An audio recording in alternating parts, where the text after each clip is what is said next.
When I met Jesus Christ, he was almost 10 years old, and he was helping his mother push a trolley full of all they owned. And because they couldn't find an inn they could get in, they were heading to the city and leaving Bethlehem. Couldn't you perform a miracle? I'm out of them, he said. I tried turning nothing into warmth, but it just made my mother cry. It just made my mother cry. Mary Magdalene has become a man, and tonight he's old, and she has been riding my tram. Now it's late and she's trying to sleep beneath the poster for a bank. Your dreams are important to us as it bathes her face in gold. Come give us your natural gifts, we make wealth from toil. Come pretend for history's page that we're advancing Australia fair. Let's pretend that we're all advancing Australia fair.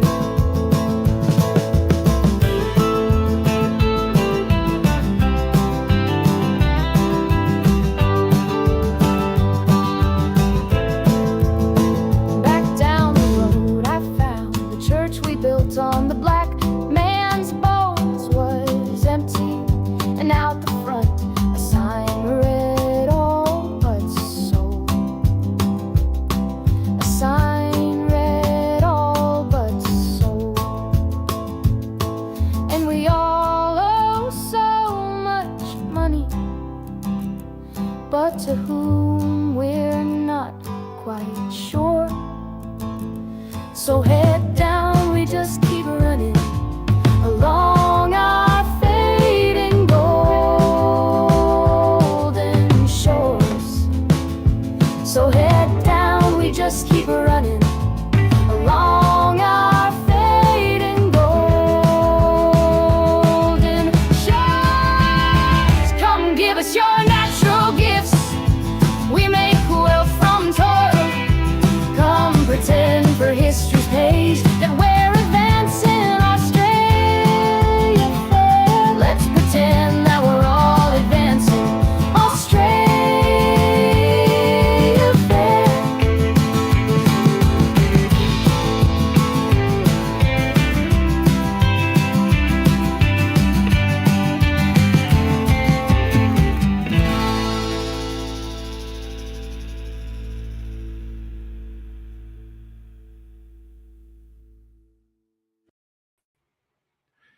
Before I bring in the great George, there's just one announcement. It's two announcements I have to make.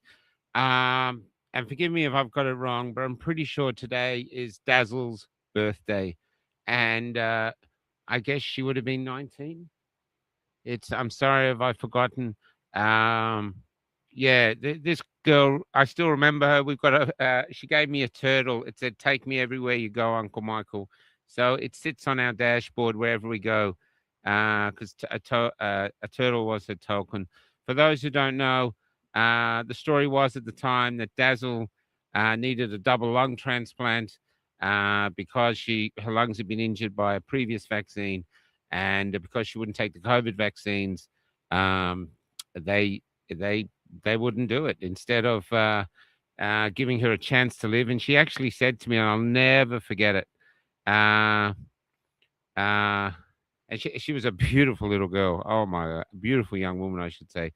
But I just want to show you this. So this was a photo I took. One of the last ones I took before I see her was at Christmas, and she said she knew it was a risk with the operation. That's why they said it was too risky. But she said she would rather die on the operating table trying to live than sitting here in this hotel room waiting to die, and I'm a hospital room, sorry. And yeah, but at the same time, there was another woman. I don't have a picture here now, Vicky, and Vicky needed a heart transplant. She was in Victoria, and she couldn't get a heart transplant because she wouldn't take the jab. Well, I believe she's passed away today as well. So my condolences to her family, and here is where we are. I can't do this with someone speaking in my ear from across the bus and stuff like this. So let's get on with Kesic. But before, yeah, no, let's get on with him. Here he is. Hey George, sorry to have a somber thing to get in, but that's just the times we're in, and this is it. You know what I mean? Yeah. Yeah, look, yeah, very sad, and oh, nice to remember, of course, and that's a lovely photo you had of you too. Yeah, no, weird times, crazy times, and just putting things in perspective. I think still in Germany at the moment, you've got to get euthanized, you've got to have your jabs up to date. So that's just to put it in perspective. So let's get it in perspective, right? Can you imagine if you were Monty Python now? You give up because I couldn't keep up. You know.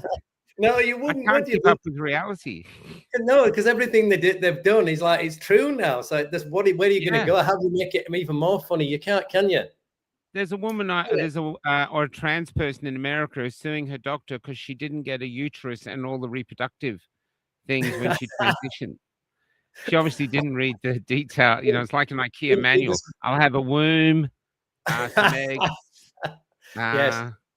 And she didn't read it. Didn't read the details. All she got was. No, it's in the fine print. It's in the fine print, Mike. Come on, you've got to look at that. You've got to look at that. Anyway, it's great to be here. Good to see you. You're looking not a day over 75, man. You're looking good. Thanks, George. There's now the reason I brought you on. We George and I have one thing that we want to apologize for, because George's birthday just had his birthday. He was 32, and he's a Pisces. Yes. And I am within sight now of being 60, so I'm a Pisces. Now Pisces are generally pretty cool until we found out someone else we all know is a Pisces. Daniel Craig. Albanese. Oh, get lost. No, that's Albanese is a Pisces. Oh my God. So how did that happen? How did that happen? John Bon Jovi. That's a bit better. Bon Jovi we'll keep John Bon Jovi. Yep. Oh, yeah. Okay, that's cool. He's all right. He's a keeper. There's a lot of Pisces out there. There's Daniel Craig, keeper. Yeah. He's a keeper. Abu Albo. Yep, Abu Albo can go. We don't want him as a Pisces. He's get off the reef. It's like Finding Nemo, but it's the other way. It's Nemo, get lost. Piss off. Yeah, we don't want you here. But go talk to those sharks. I'm sure they'll be friendly. Yeah, they need a snack. He'd go down well very quickly. They'd spit him out, though. Wouldn't they? That's right. It's a bad aftertaste. I don't know what it is. No, they couldn't keep that down. So Pisces is great, isn't it? Yeah. But the reason I want to bring you on is not just for a laugh.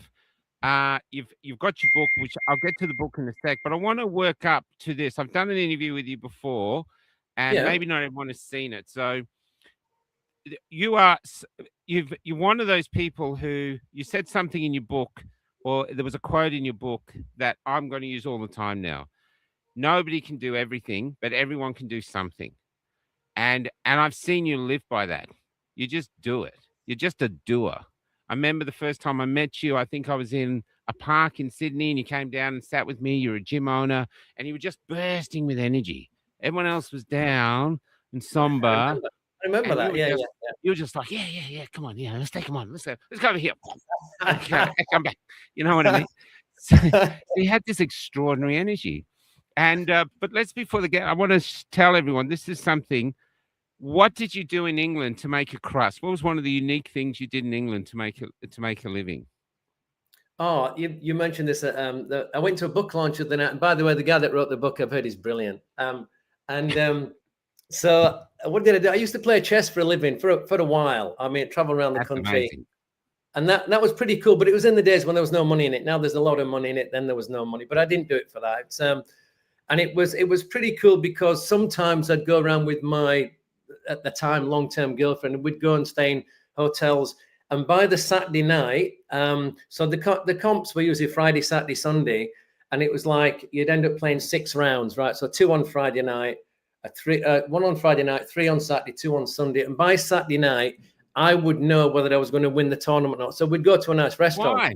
How would you know? Oh, because if I was on 4 out of 4, I would have seen most of the other good players, so I'd know I'd beat whoever was left. Okay. So because I'd have a feel for it. Like if I was on 4 out of 4, I'd say, yeah, I'm going to win this. So then we'd go out to a nice restaurant. Otherwise, I wouldn't do it. Otherwise, the chess you play was speed chess. No, it was. I never.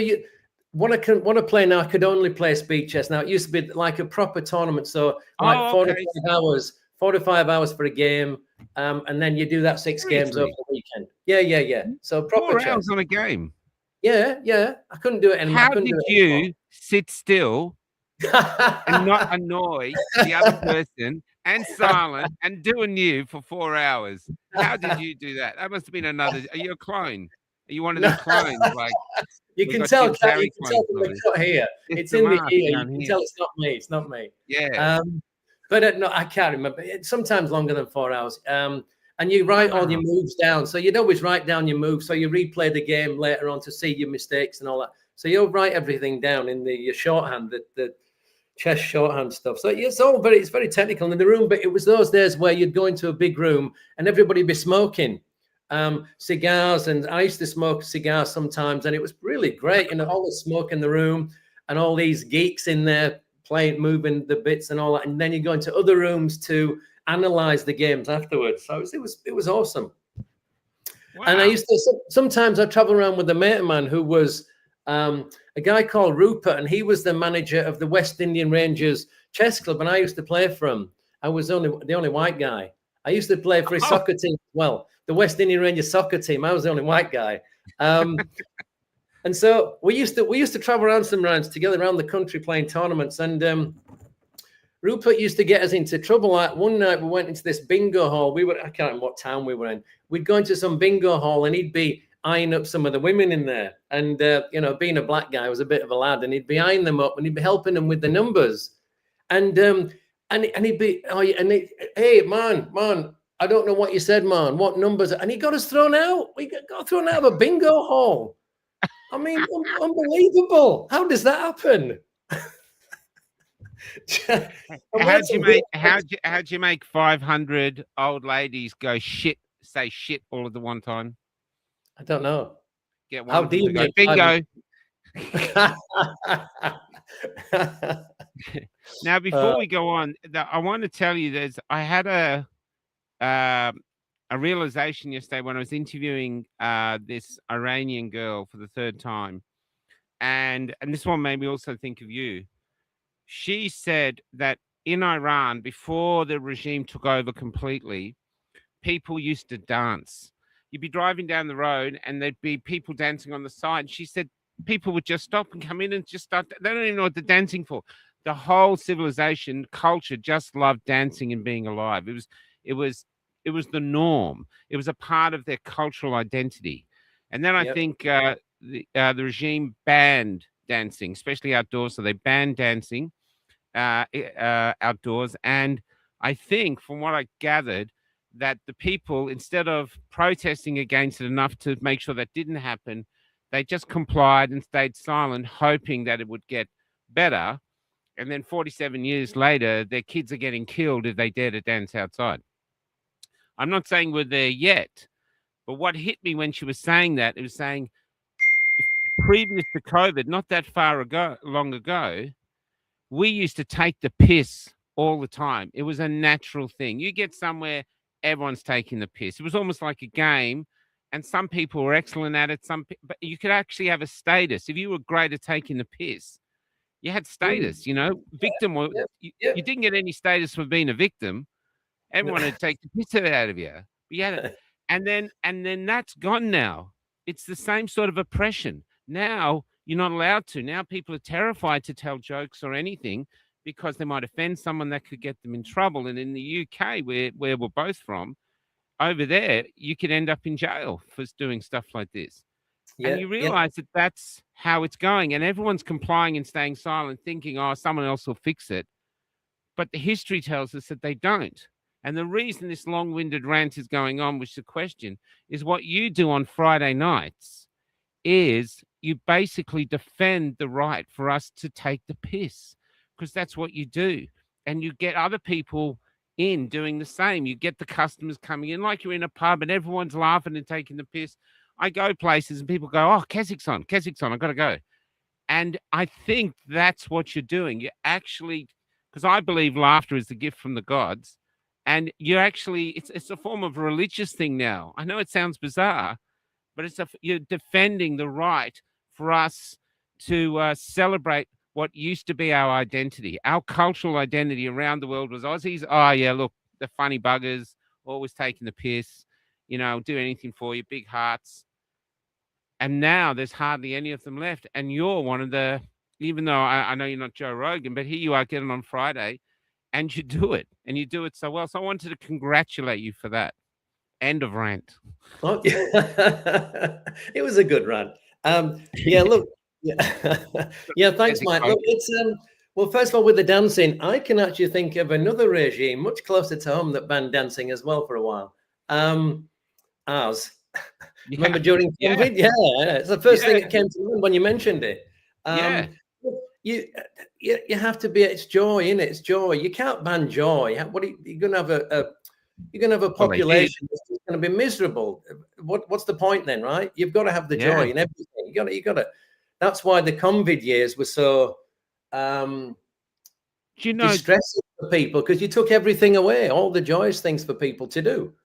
So, and that's part of the plan, of course, because the more miserable and browbeaten you make people, the more they'll comply to what you want, right? And you get so fed up, you go to the euthanasia clinic, they say, sorry, you're not jabbed, we can't kill you. It wouldn't be safe. Yeah, exactly. I don't know who for, but it doesn't matter, does it? Someone. But I just want to say, when we're going around, I was in this bar and the owner said he would get shut down if people danced. So he told them, he was there going, it's okay, we can work around it. Just pretend your feet are in 2 shoe boxes and you're not allowed to move them. So the top thing you can move, but you're not allowed to move your feet. And that's Did that work? I was thinking, this is mad, because I don't know where we were, but I bought a beer and I was only allowed to drink it sitting down. He goes, you're only allowed to drink that sitting down. Oh, no, I remember that. Yeah, shit. I'm thinking, what? He goes, what's the difference if I drink? I mean, there's a little person in Geelong. She was the best, Lisa. And I met her, we were at a gathering and someone punched me in the ass really hard. And I turned around and there she was, like a female Peter Dinklage. And she said, I'm your biggest fan. And she was so funny because she said she'd be walking around and they go, put a mask on. And she goes, but if you're sitting down, you don't have to put a mask on. And she goes, that's where I live. If you're sitting down, that's my...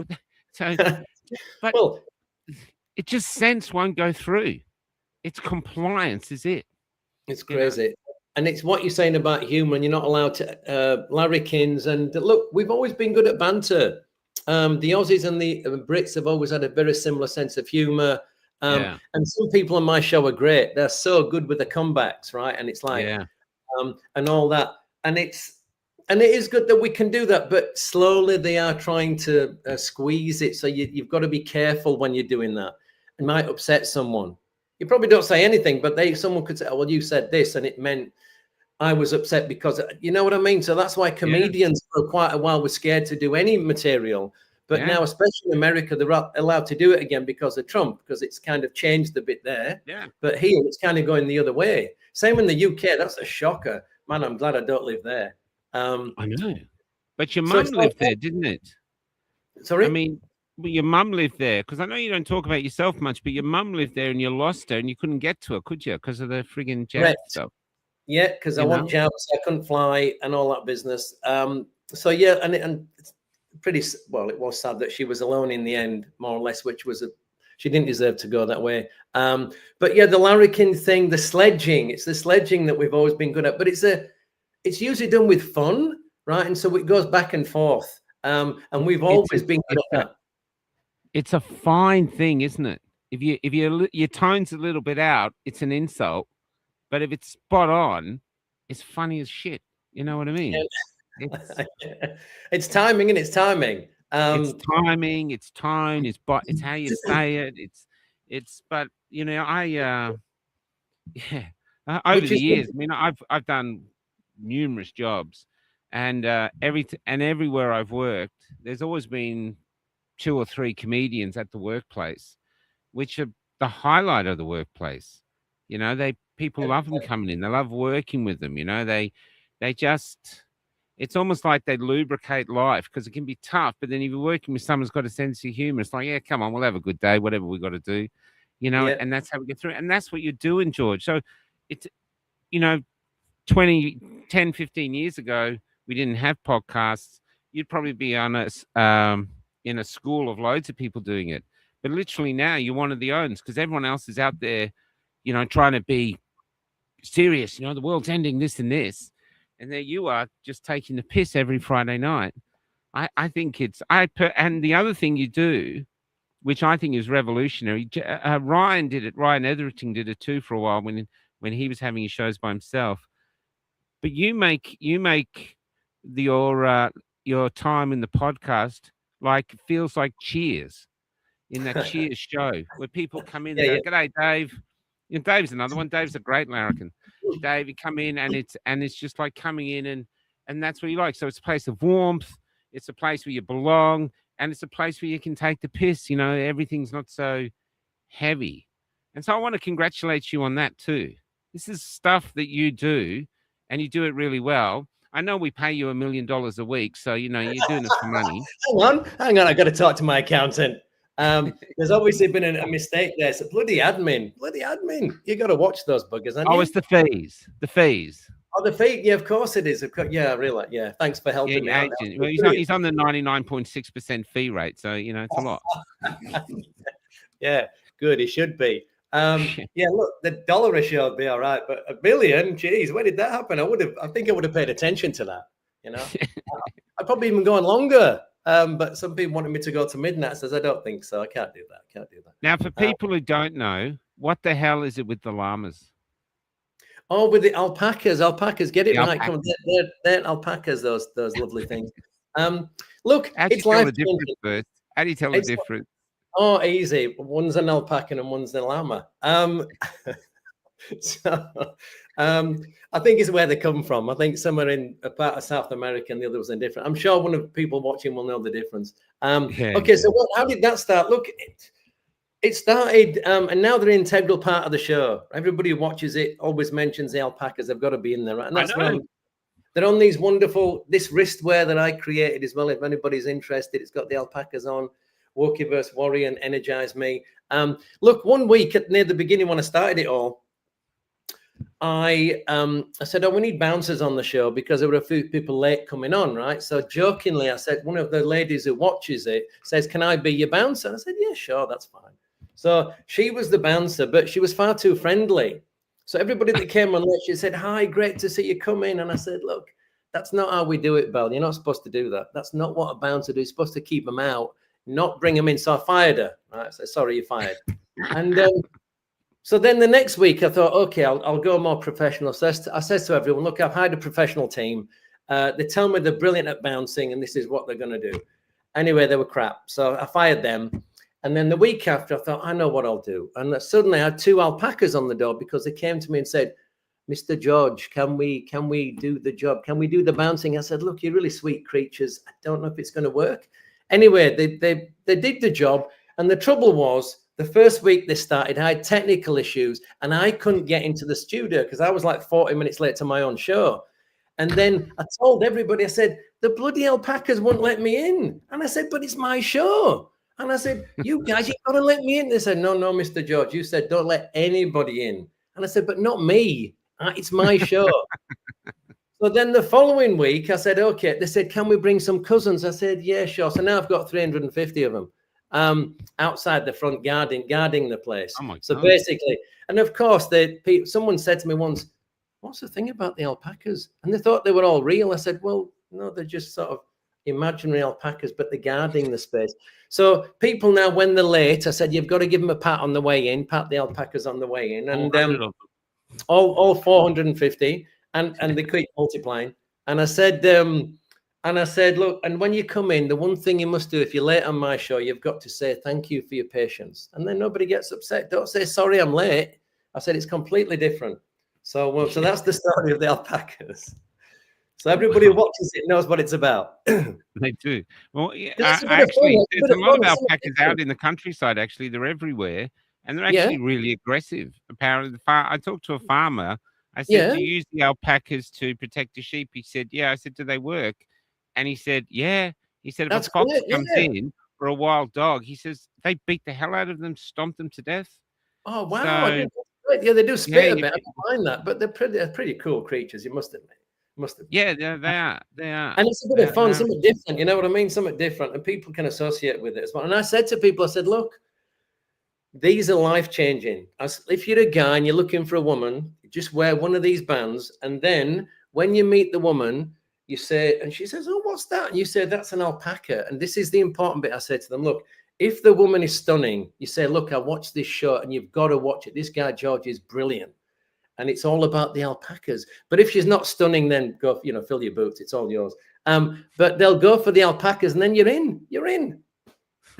So life-changing, Mike, the life-changing. Do they actually shear them? Now, shearing a sheep looks hard enough, but shearing an alpaca, there's something that's turned around every time you can, it's spit in your face, So I don't know how they do that. But now, the other thing you do is you do the Forest of the Fallen. Sometimes with rosemary, but I think you also do by yourself this. But you've got, and that. Now, the interesting thing, you've got this really positive energy. And this is a place when you're doing the Forest of the Fallen, where a lot of people are quite shocked by what they're seeing or revealing that they've had vaccine injuries. So how does your positive energy interweave with the Forest of the Fallen and the people you're meeting there? It's a good question. Obviously, I don't wear. That's why I got the job. I'm good at questions. I said you're good, Mick. Yeah, and you're getting $1 million a show. So as long as you don't have the same accountant as me and manager. I do. I have the same accountant. Oh dear, I think it's Guy Sebastian's manager, I think. Anyway, so I'm going to fire him. Now that I found out I'm on $1 million a show. Shit. Yeah, that's right. Right. I think the good news is he's in Dubai, so he's not going anywhere at the moment. Well, hopefully he enjoys it. But I thought it was a bit harsh of Iran firing rockets into Dubai airport just because they don't like the duty free. They think it's a bit expensive. But look, so they're trying to blow it all back to Iran. They think if you hit it just right, all the whiskey's going to go flying through the air. They just got to catch it. Good luck with that. Look, obviously, Forest of the Fallen, it's more subdued. Like I don't wear the cap. I'm nice to people. I smile and we talk to people, and you've just got to be open and have that energy. We get some pushback. Like I think last week, Rosie was there was a lady with a baby, and she was saying, "Oh, what a lovely baby." She does that. She with a little kid. She's really nice with the kids. She goes up and the woman says, "Oh, you're with this lot." She said, "Yes, don't you touch my baby." And I thought, really? Yep. Don't you touch my baby. Just like that. I thought, wow. But look, not unless you've got a needle or 72 needles. Is that all? And aluminium and everything else everything else, all the good stuff. Here, please. Yeah. Hello, baby. Look, what do you do? You have to compartmentalize things because you hear some really horrible stories and you can't take it with you the whole time because it'll weigh you down. So you've got to do your best to be understanding to people, and you are, because you're in a forest where people have died and been injured. And so if people come and tell you their story, you can relate to it straight away. You know what I mean? Because we've been seeing it and talking about it for so long. So it's just that. It's just listening to people. More and more people are coming by now and saying, "Oh yeah, I knew I had one. I didn't want to do anymore, and I did it for this, but I've been okay. But I know all these people who are sick." And I thought, man, I'm sorry. So do I. and that's the insidious part of it that's going on. But look, I think it's because it's subtle. I think it works. I think it's definitely it's making inroads because it's just getting seen. And like I said to someone the other day, I was there on weekend, and I said to a lady, "Look, this is working because it's not in your face. At no point do we come up to you and grab you and say, look at this. This is what people are doing. This is what the government's doing. We don't. We just stand there. If people come and look at it, I say, hi, how are you today? Do you know what this is?" And I just mention it's a memorial, and I explain it. And if they want to talk to me, they do. If they don't, they don't. And that's it. And they go away. And it's because there's that. It's not a sales pitch. We're not pressuring people. Have a look at it. If you don't know what it is, we'll tell you. If you're interested, you'll ask more or have a look. If you're not, you'll go away. But it's on show, I think, is the important thing. And it just grabs people's attention because it just looks different. People are like, oh, I wonder what that is, as they walk past and they stop and have a look.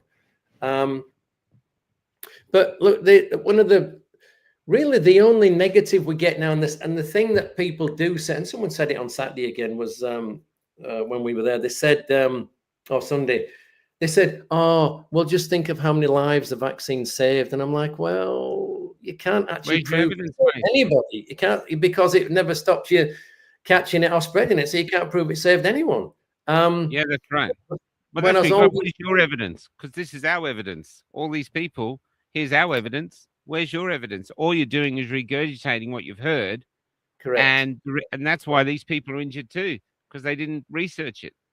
They listened to the same experts you listened to. Luckily, you must have dodged a bullet, but these people weren't so lucky. Yeah. So look, it's I think it's a worthwhile thing, and we're gonna keep. I think we're one of the few left now that are still doing it in Australia. Yeah, that's right. There was about 150 at one time every weekend. As far as I see now, it's just Rosemary and your mob. I don't hear of any others coming through. I think there's one down in Melbourne. They're still going. I think there's one down, a big one down there. Yeah, maybe. But there's not many. I think it's because people are just beaten. You know, like they're thinking, what's the point? And things keeps going on. But we're like, okay, and we've got to keep going because you've got to keep raising awareness. Well, the other thing I can ask you too, sorry, about the same thing, is because you're so upbeat, and then you've got to take in all these sad stories. Where do you store that? How do you get that out? Do you go and do, because we'll get to pickleball next, do you go and just train and this, or do you process it, or do you use it in your look, I meditate. I do meditation in the afternoon. I do a bit in the morning, and that helps keep me still inside. Because as you know, there's a lot of shit going on. Everybody's got something going on. Everybody that you meet, right? So and you have to understand that. So you've got to find your way through. Look, I'm a positive person. I have a positive energy, and that helps. But I still have to keep myself still and grounded at the same time. So I usually do that through, and I'm okay with my own company. So like, there's a well-known saying, I've forgotten who it was, that says most of man's problems arise from the fact that he cannot sit in the room on his own quietly. And I can. So I think it was Descartes, someone like that. One of the philosophers said something like that. So I can, I can sit still quiet. I don't need to have stuff going on, even though I'm bubbly and make a lot of noise and stuff. But I'm inside. I'm still. So I can do it in the morning. Do breath work and do a bit of meditation in the afternoon. How long have you been meditating? Oh, years. I did it I learned it when I was in Saudi, and I do different kinds of breath work here. I did the Wim Hof method for a while, the cold water dousing. I do that every morning. Excuse me. And so that kind of sets you up for the day. You know what I mean? So as long as I'm grounded first thing, I'll make sure I do that before I go out the house, 10 minutes. Then I'll have a cold shower, and then I'm set up. And then if in the afternoon, another 10 minutes if I get a chance. And that's cool. That works for me. And last thing at night, I've got a rule where 9 o'clock at night, after 9 o'clock, I usually go to bed at 10. After 9, no social media. I don't want to look at any people's messages. I don't want to look at any freedom stuff. I don't want to hear out. What I do is I just write in my journal, listen to some nice music, and read something that makes me feel good. And that's it before I go to bed. So I don't want any shit in my head when I put my head down, because I don't want that to be the last thing in my head. You know what I mean? Yeah. Because there was I'm finding I'm doing the same now, actually. I'm I just jack of it. I just rather watch a movie or hang with Cal. Just like the last hour or hour and a half, or even more than that, you're just sick because you find yourself doom scrolling. Yeah. Going like this, and you're watching these little things, and in part you think, what am I looking for? What am I expecting to find? That's. And so so I'm kind of doing the same. It's an interesting thing to do because not many other people get this, where they get these sad stories. I mean, a lot of them get at the forest. I know Amber does it down in Melbourne. Jay just pointed that out. Is you have to take in a lot of sadness, and you have to get rid of it. Otherwise, it really brings you down for nothing. I actually sometimes tell people when they come up to me and start talking, they go, "I just want to talk to you." I say, "Look, I'm not a counselor. You want to record your story, I'll do it, but there's only so much sadness I can take. It depends on it. It depends where I get lots and lots of interviews. You know that I mean? That Well, you would have heard loads of horror stories going around the country. That would have been taking that on board. Wouldn't have been easy. Yeah, we still get them coming in online. Every day there's just horror stories here and there, and you bleed for these people, but it's important. These people are really suffering. There's anyway. That's me. Get on it. Now, the other thing you do, and this is huge, this came from a woman in South Australia, the one who designed your T-shirt, and Rosemary Marshall really kicked it off. She made it. We're basically sort of made a name for herself doing it straight away. And then you've gone on board and you've taken it so almost a next step because I don't know if you're still going with it. And that's chemist whispering, we call it. So explain to those who watching who don't know what that is, or what would you say chemist whispering is? Okay, well, first of all, let me show you the T-shirt. It says the world is a stage, and it's got a picture of a stage with a man's feet underneath. And at the bottom, it says, "Be like Toto," which is from the Wizard of Oz, right? Because everybody was afraid of the big, bad, nasty wizard. And then there was some miserable, skinny little guy behind the thing at the end, which is what we have in the world anyway, right? So you think, oh my God, who's running the show? It's something like that. So I got this shirt from Sarah, who began the Cease and Desist project. Okay, so how did this all come about? Cease and Desist project was the brainchild of Sarah, and she likes to stay low key. I think she's got. We don't need to say why anyway. So it wants to stay low key. So she only goes by her first name, but she's brilliant. Yeah. She's always thinking ahead. She's a bit like me. The brain's going 100 miles an hour. She comes up with great stuff, and excuse me. And she's always trying to think of different ways to stop the jab, to stop them doing it. Now I think she's working on going into schools, which I think is brilliant. We were looking at going into nursing homes, but that didn't quite work technically, because it's not the nursing homes that are jabbing the patients. They actually get government nurses to come in from outside, and then they do it. And they're all privately owned. So the private owners are never going to stop it, because the government say, we're not going to give you grants, or we're not going to help you do the thing if you don't keep doing it, right? So that's not going to work. Schools, because it's now saying, you're not allowed to do it, jab children under 18 anymore because it's too dangerous. We might have an opening there, at least to go to some headmasters, excuse me, and tell them you really need to stop doing this. And this is what the government's saying, right? So she's working on that at the moment on a grand scale. She doesn't think small. She thinks the whole country. So, so her idea was go into pharmacies and give them a legal document, which is called the cease and desist notice, which was given to the Tedros, the killer at the WHO, who was a terrorist, in charge of WHO. And unjabbed. Yes. Why? Because it didn't. No, he couldn't do it. Do you know what he actually said? I'm trying to remember. I tell you what he said. What did he say? He's taking it because it's his way of protesting. That's what he said. Because in his country, Ethiopia, they couldn't all get the jab. So if everyone's not jabbed in Ethiopia, because suddenly he cares for everyone in Ethiopia, he won't take it. So the man who's pushed it on the world actually hasn't taken it. And I love it. No one cares. I think you care a little bit. I know. Look, and look, our leaders have got an even better excuse. It's even better than that. It's because I remember when they were asking Brett Sutton and that other moron that was in charge of the tolerance sickness. He said, Oh, and he did an interview and people accepted it. He did like a press conference and they said, why didn't you take it? Oh, and this was also the second in command at Pfizer, I think. Oh, because there's a law that says we can't really take it. We have to let all the people do it first. We have to get at the back of the queue. And I'm like, what? I'm like, are you kidding? And yet nobody thought that was odd. And I'm thinking, if it's the end of the world, right, which we were told it was the end of the world, COVID's going to wipe, and they showed us this graph. It was like a chessboard. One person gets it, then 2, then 4, then 8, then 6, and it goes to like 1 million in a week, 2 weeks, whatever it is. And I thought, if the world's going to end, who do you need? Who do you need if everybody's going to die? You need the people in charge. They have to be alive because they're running the show, right? And I thought, well, wouldn't they be the first ones to get the jab because they have to be alive at the end? But none of them got it. And I'm like, hang on, that's the other way around. Because if they haven't got it, they're going to die. And yet we need them to run the country and the world, allegedly.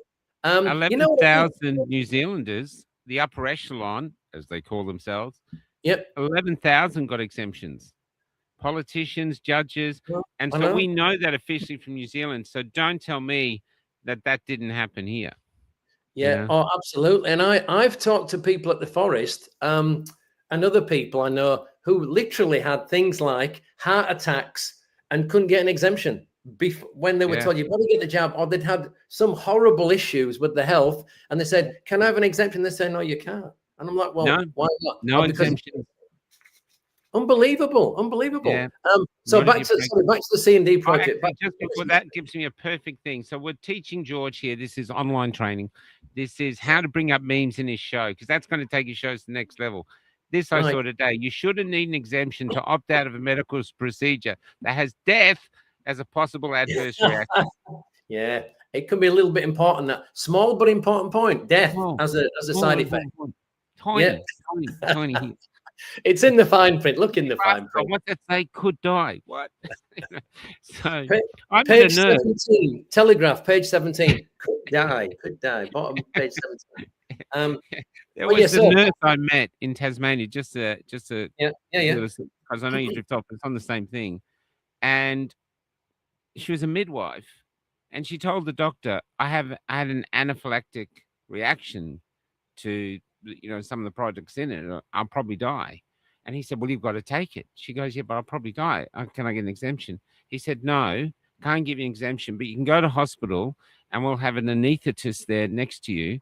And if you start to die, he'll try to bring you back. That's so good of him. I've got it on tape. God, come on. Jeez. I've got it on tape. I've got it with the recording. And you're looking at it. When she's recording it, that's when I used to struggle. Where am I? I feel like I'm on planet Earth. But on planet Earth that I come from, that doesn't make sense. It doesn't compute. No, it doesn't. And it's like talking to some of the chemists. It does not compute. And I would say to them, no, that doesn't make sense. And they'd try and explain it another way. Oh, sorry, I didn't explain it properly. And they do it again, same thing, a different way. And I said, no, that doesn't actually make sense. And I'm off. And I walked out. But okay, remind me, there's a movie I've got to tell you about later. Don't let me forget. It's called Begonia. I've got to tell you about it. All right. Like the flower begonia. Excuse me, I'm laughing too much. Back to C&D. So back to C&D. What I know it's in the book, and I've read it in the book, but tell us what it was like, your first one, because most people, it's like abseiling. Getting over the edge is the hardest bit. Once you're over the edge, it's a bit easier. But you're not a confrontational. I know you're a martial arts expert, but you're not a confrontationalist. I would presume you weren't. But you are going into the belly of the beast to tell the pharmacist, who never gets anyone picking on them, that you're going to get arrested for killing people. How did you do that?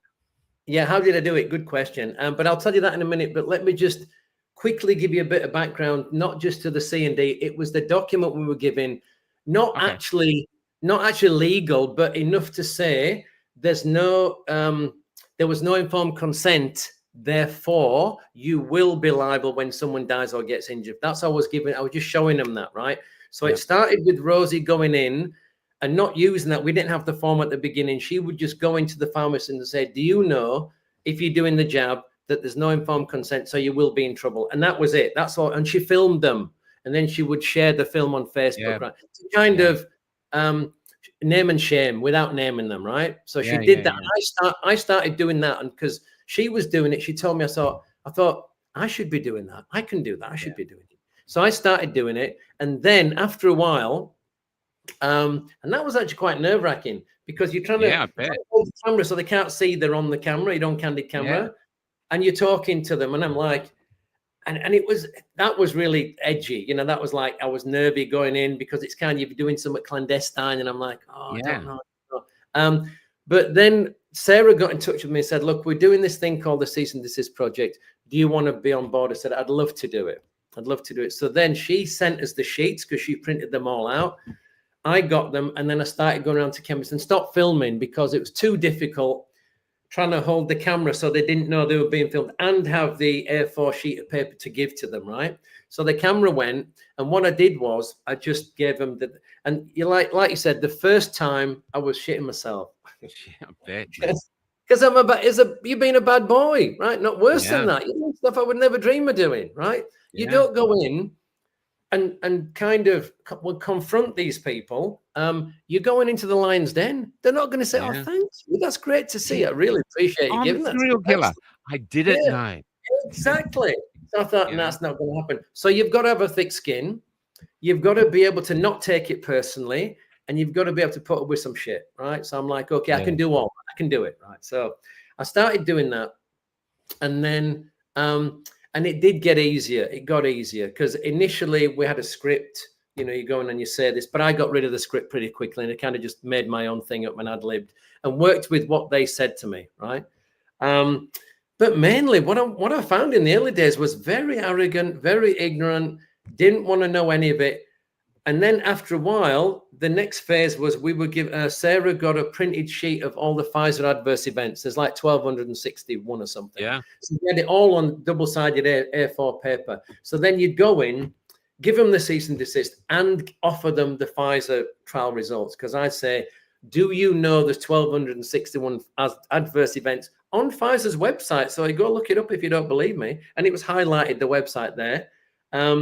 And I said, there's no informed consent because you've got to tell them all of these 1,260, 500 of which are very nasty.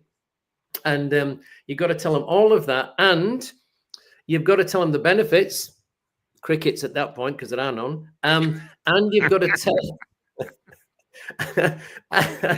and you've got to tell them the things that could have taken to stop COVID, you know, at the beginning. So the things, prophylactics and things right at the beginning, like ivermectin, hydroxychloroquine, vitamin D, and they didn't tell them any of that. So, now let's have a go. Hydroxychloroquine. It took me 3.5 years to finally say that correctly. Well done, Mike. Congratulations. I work with Oosterhouse. He says, and, you know, they don't need these big words. You know why they have them? It's like mechanics. You know, the mechanics. They're all talking mechanics. Yeah, so you know, I do what I'm saying. You know, that's why they do it. They don't need a big word like that. They're just going, there's no use having 10 years of schooling to become a doctor to walk out and going, yeah, you want some Bex? You want aspirin? No, you know, you've got a gammy leg. No, you've got a you got a gammy leg. Yeah. Look, and the fact that you can say hydroxychloroquine now, I think you're worth more than $1 million a show, Mike. I thought you give yourself a raise, I reckon, for that. Yeah, give yourself a raise. I think so too. So so that's what I was doing. And I said, look, and just because you're not telling anyone about this means there is no informed consent. And some of them would say, well, all drugs in this pharmacy, they all have some side effects, but we can't tell them all of them. I said, well, this is different. There's some really nasty stuff in this. And you really have to, because I know personally, I'd say to them, people who've died and been injured from this, and they'd say, who are you? A lot of times, who are you then? Why are you doing this? Well, I said, I'm just a concerned citizen.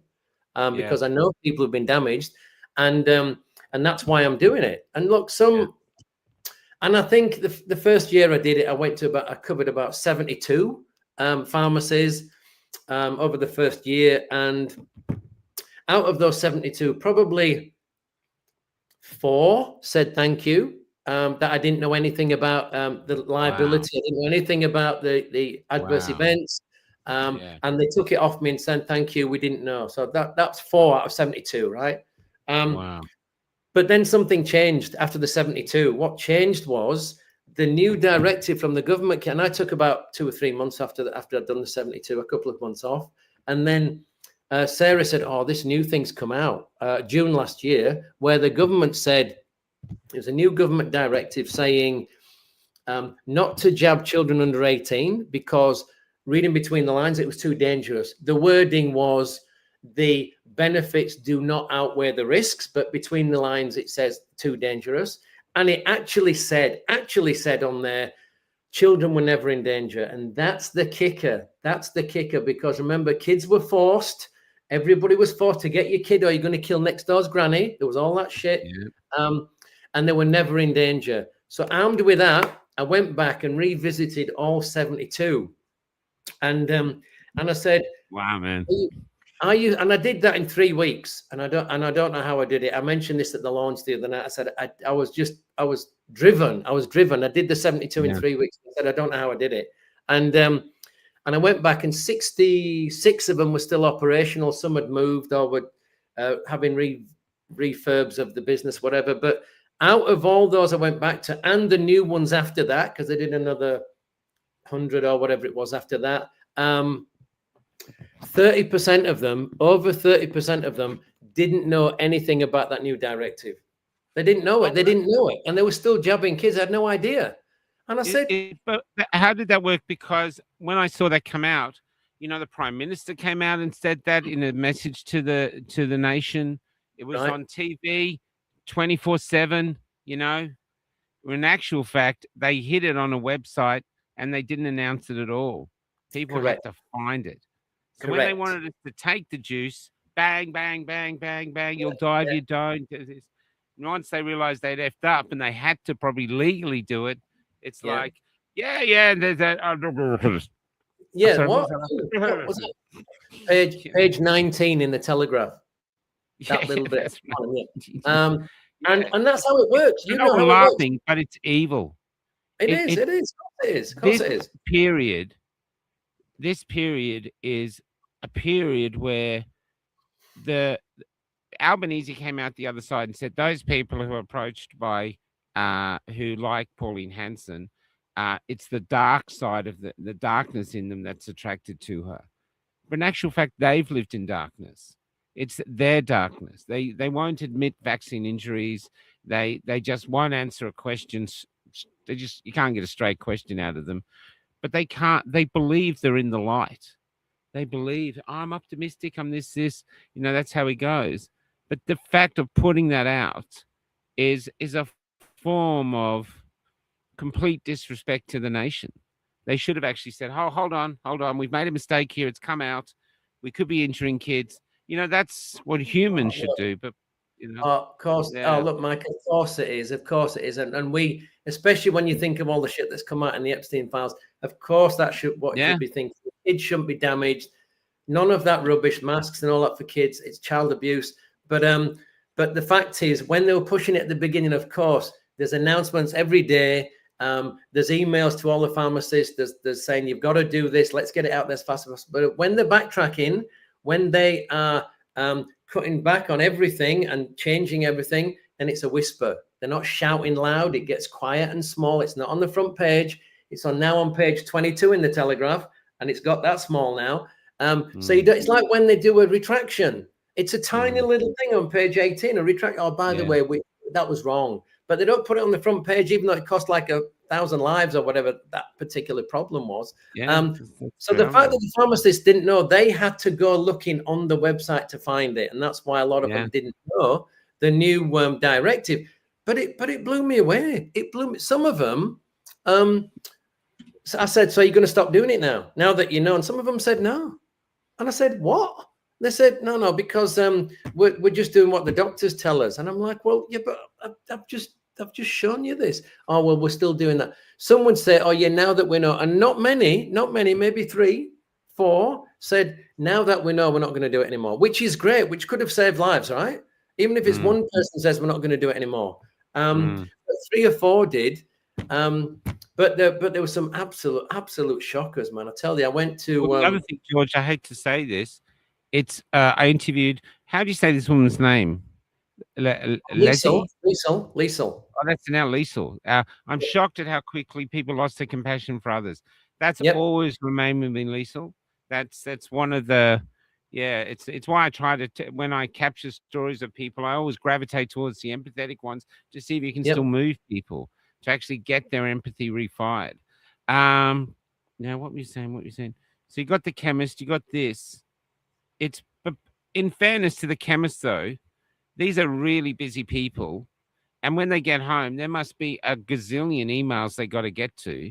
So if the government puts out one little email with this tiny little thing, you can understand why they missed it. Yeah, but they didn't. They didn't get emails. I had to go looking on the website to go find it because I'd go They into didn't some get and they'd sent say, an "Let me email. check."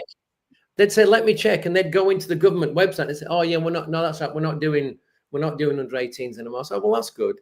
And so, but it was incredible. So in total, I went to 235. But and just it was just the conversations, that the ignorance, that, and like one guy I went in. I've got to tell you this. I went into one in it would have been Roseville. Went into Roseville, one there, and I go in. I say, "You're still doing kids?" And they're always busy. They are flat chat pharmacies wherever you go. There's a lot of sick people for some reason. Anyway, Yeah. so I can't imagine what that is. So I'd go in and I say to the girl behind the counter, "Are you still doing vaccine for children?" And she said, "How old?" Under 18. So she turns around to the guy who's obviously the head honcho.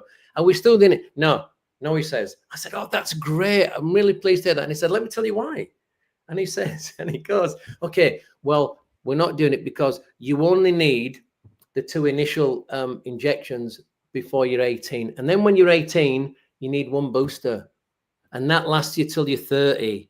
And then when you're 30, you need 1 a year forever." And I'm going, "Really?" He said, "Yeah." I said, "Wow, okay. Thanks for that." And I walked out killing myself laughing. I thought, what the hell planet is this guy on? It was complete bullshit. And this is the top guy who was pharmacist in there. So you're bringing it out of thin air. So that's what they were doing. You were getting different things from different pharmacies. There was another one I went into in Lane Cove where I went in to see the woman who was there. She said, "I don't do the injections. The pharmacists that do, they're not in today." But what? And I explained it to her and I said, "Yeah, look, it says, are you still doing kids?" She says, "Well, how old?" I said, "Well, under 18. She said, "Well, it depends." I said, "On what?" She said, "Depends who's in." I said, "Okay, how does that work?" She said, "Well, some of them only do 1 to 5-year-olds. Some of them won't do that. They'll only do 5 to 11s, and the others will only do 11 to 16. It depends. That they're a bit uncomfortable about doing something." I said, "But that doesn't make, that's crazy." And I showed her the thing and she nearly fell over. She's like, "Oh my God, I didn't know that." I said, "Yeah, would you please pass that on to the injecting pharmacist?" She says, "I'll definitely do that."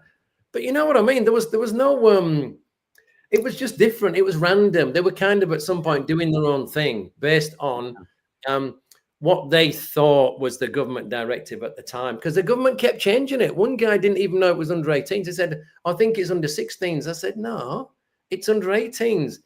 And he's like, "Oh, I don't know. They keep changing it." So that's what. Oh, nice. That looks good. That book. I like that. There you go. See, yes, yeah. I know the writer. Do you? He's great. And I bet he's great. Now just come on. Oh, the slashes behind us, what we can see. Yeah. I've got the 3,649-day ban. So we're yes, getting very close. Getting very close to just getting past 3,000. I think we're 3,000 at least, as on she'll tell us. I think it's yesterday was 3,023 days. So it's 3,022 days. So in 22 days, I've only got 3,000 days left before I can make your funny cat video. And so didn't you have like 10,000? Wasn't it 10,000 days nearly you're banned for? No, it's 10 years or just. Oh yeah, how many days is that? How many days? 3,649 days. Oh wow, okay. So you're doing well then. You're doing well. Yeah, it's like being in prison. When you cross it off, the days in prison. I've only got another 3,000 days to go. The food's quite good. I go Lisa 3,022 things. The food's quite good, and if you use the toilet paper to roll your shit correctly, it makes a good cigarette. You get used to it after about 500 days. Okay, good. I'll leave that with you. I don't really want to experience that, but that's good. It might do. You never know the way the world's going. Now, with this is your book, and you can go. The website's down below. George Kesic, you can go get it. Now, one of the pieces that I really liked, I just thought it was such a powerful piece, was the woman who had the security guard, and she's going, "Take his details," and the security guard's going, "I can't do that." She goes, can you tell us through that one? I don't even got the book there. You can read it, but I'll read it to you. I'll read it to you. Okay. Read it to it. This is astounding, and especially end up with what the security guard said at the end, because I thought that was just gold. Okay, well, first, why is it called the Chemist Whisperer? Why am I called the Chemist Whisperer? Let me explain that to people who don't know. There's a number of people around the country who do this, right? Like mainly Rochi, Sarah, Rosie, and me. So I think there's maybe 30 active people, but the others are doing little bits and pieces, right? Because as I said, it's not for the faint-hearted. You've got to find the time, put in the energy. He's got some amazing stories. So I'm called the Chemist Whisperer because it's my approach. Because I go in and I never shout and scream. I don't get angry. I'm quiet. I'm respectful, and I smile at them and I say, "Hi, how are you doing?" And that's why it's called the Chemist Whisperer. So it's like a horse whisperer. I'm talking to them in their language, kind of, without getting pissed off, whatever they say to me. Okay, so this story I read out at my at the book launch the other day, and I just hope I can find it. Story number 5, encounter number 5. And I read this out because it's one of my favorites. Like you said, it's one of yours. And I think it worked perfectly because it's not too heavy, right? Because some of these stories can be pretty heavy. And it tells you beautifully the insanity of the whole thing, right? So I'm just going to read this out to you now, if that's okay. I'm going to make you big. Okay, I'm just going to read the book for a sec so we can see if I can find it. Yeah, you just start, mate, and I'll stop it. Okay, so encounter number 5, banned for life. The phase, cease and desist. This was my 4th attempt to deliver a cease and desist notice at this pharmacy. I'd rung a few days earlier and been told the pharmacist who administered the injections only came in on Fridays. So, Friday morning, I arrived, only to be told they'd been at 2:30 p.m. At 2:30 sharp, I returned. The pharmacy was busy. The scripts counter was swarming with customers, and at least 4 or 5 pharmacists were behind the counter, all flat out. I took a deep breath and walked in, holding my 2 A4 pages, ready for what might come. A woman at the counter asked, "Can I help you?" "Yes," I said. "I'd like to speak to one of the pharmacists, please. I just have something I want to talk about."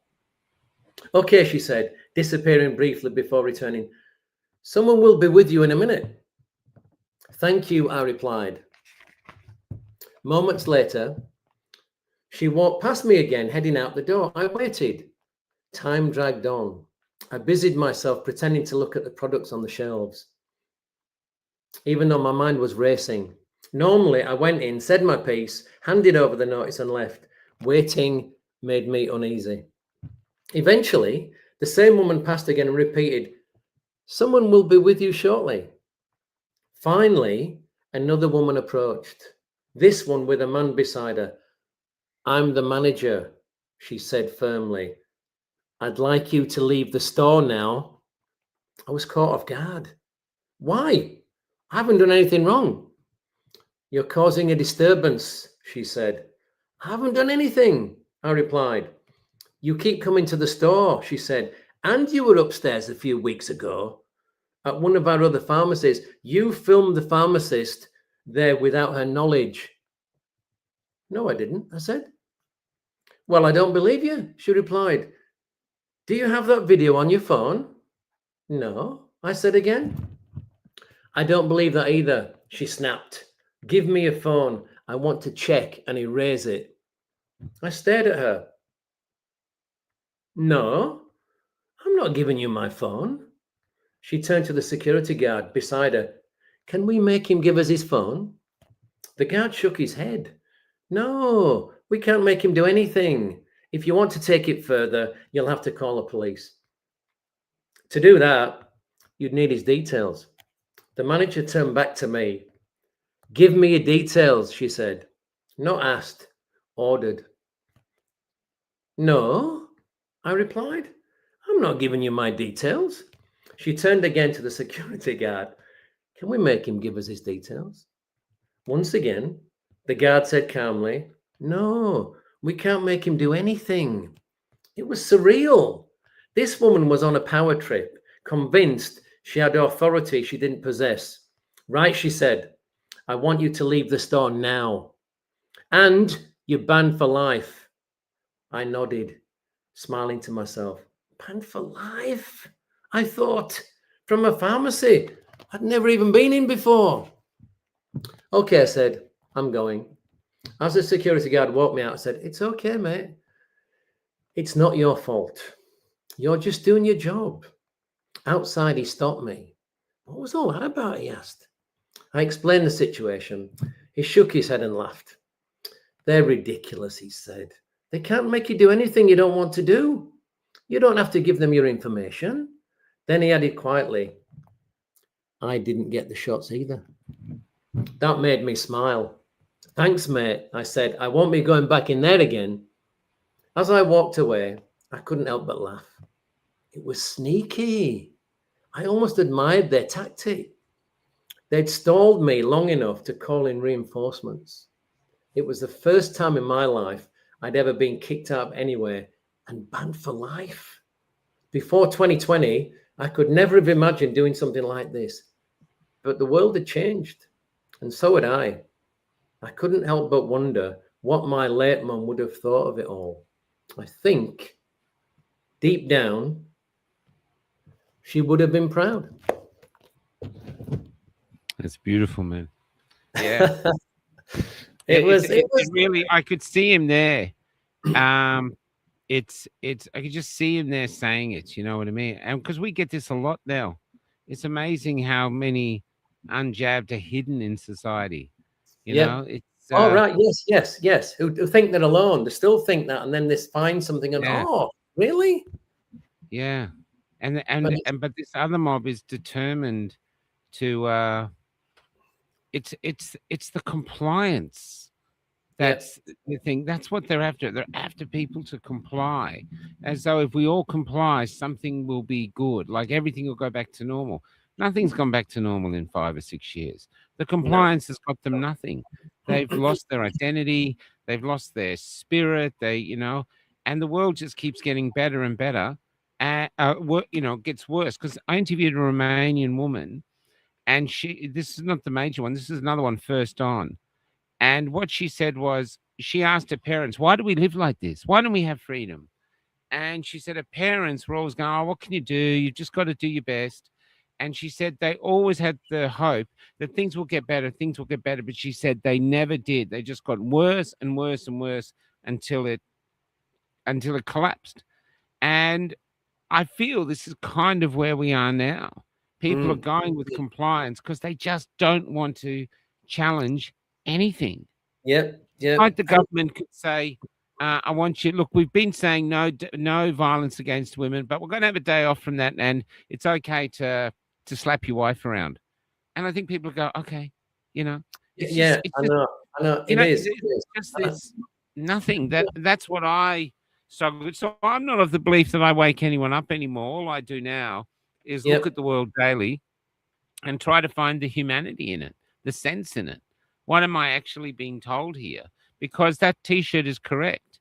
I'm trying my best to be Toto, but it's so hard because there's not one Wizard of Oz. The wizards everywhere. Say in the Iran war now, where everyone's going, oh, why are you talking about celebrating the dancing and doing this? Because momentarily, yes, tomorrow they could be all killed. Yes, maybe World War III will come along, we'll all be killed. But there's always been war. There's always been hunger. There's always been disease and death. But there's also always been love and dancing. And right at that moment yesterday, Iran was dancing. They were dancing with joy. And I think this is important. Everyone's got this negative thing. Oh, yeah, but what are they going to dance tomorrow? Don't worry about tomorrow sometimes. Dance today. This is what I was talking to you before. I'm going to do a rant on it tomorrow. For everyone out there, if you're getting really brought down by it, people contact me and go, I can't get up. I'm so down by it. And I thought, well, what you should do is look, if you've had enough, call Trump. Just call Trump and tell him. Oh, you don't have his number. All right, well, call Netanyahu. Call Netanyahu and see if you can get Trump's number or tell him, oh, you don't have his number. Well, have you got the Ayatollah's number? Well, not the old one because he's dead. It's not going to be any good now, is it? Have you got Albo's number? And this is where I get back to your comment. Nobody can do everything, but everyone can do something. Find your pride, find your hope in what you can do. We are all twigs caught in this roaring destiny. We're not in charge of it. And all I think we're trying to do within it is remain human beings. And I think the majority of us come together as human beings and say, no, we don't want this AI, this, whatever, trans, all this other stuff with the kids, everything. At some point, maybe we'll get together, so many of us, little bit by little bit, all these little pawns. Because, in chess, oh, well, that's funny. I was thinking that the other day, I was trying to do a chess analogy. I thought in chess, the pawns can actually entrap the king. They can't kill the king, but they can entrap the king. But then, of course, they can also trans into a queen, which is yes. Now the pawns don't have to. Are they male? Do they have to be? They can change into a queen. Oh, don't go there, mate. Don't make that trans. Sorry, come on. It's true. No, I don't like it. I think chess is a trans game. I think it was invented by the trans movement. No, I don't think so. I can't say that. But going back to your point about I mean, you can transfer, you can trans into a horse, but like a furry, but they don't do that much. But there's I'd never even thought of it like that before. Trust you to now spoil it for me. I'm never going to look at a chess set again, same again now. It's your you will. You just every time you get drawn to the end line, you're going to go, I'll have a rook. Thanks. You did that on purpose. If we ever play again, if that ever happens, you see, that's going to be on my mind. I'm not playing you, mate. I love a bishop. I was a good player. When playing with you, I felt like I was playing checkers. I go, you can't. How do you jump me like that? No, I ain't playing you. There's. I do think, though, this is another thing I really think, though. So I'm going to be pushing in here in Perth, and to everyone in Perth, a lot of people saying, "Where are you? Where can we get? Where's a get together and stuff?" I am spending some time. I'm doing these shows in the evening. We're getting the bus sorted out. We've been on the road for quite a while, and we're getting it all cleaned out and done. And I'm spending time with my mum and my dad. And so for a week or so, I'm not doing any public engagements. There's a birthday thing coming up that I'll have to do, even though I'm not sure I want to do it. I don't want to see the 6-0 together. But yeah, you'd have to put that on. Yeah, but that's for it for now. You know what I mean? But then we'll get back to doing other things. But yeah, to me now, I think the best way to attract people towards us is to be what they're trying to eradicate, is to be the larrikins, is to be ourselves. Because basically, the state, George, doesn't want George Kesic to be George Kesic. You're too bright, George. We don't want bright people. Read the back of your contract. You have to be a non-player character. And a lot of people are going, okay, I'll do that. That's how we'll leave you alone, George, or at least for now.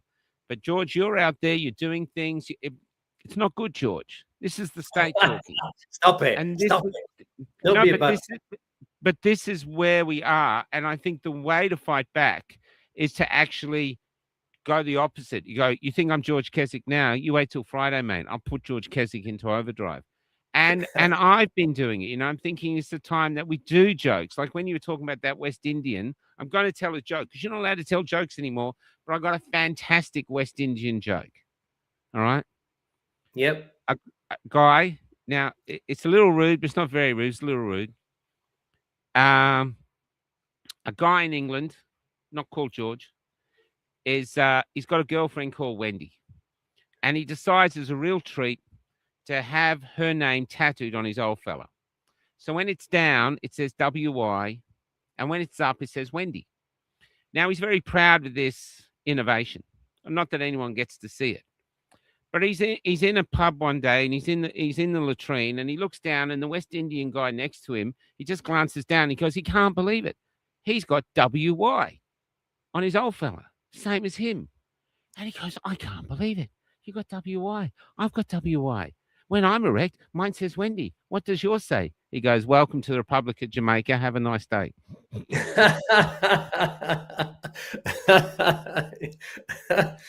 You're not allowed to say that, Mike. That's racist. Yeah, we'll have to cut that out. That's $1 million.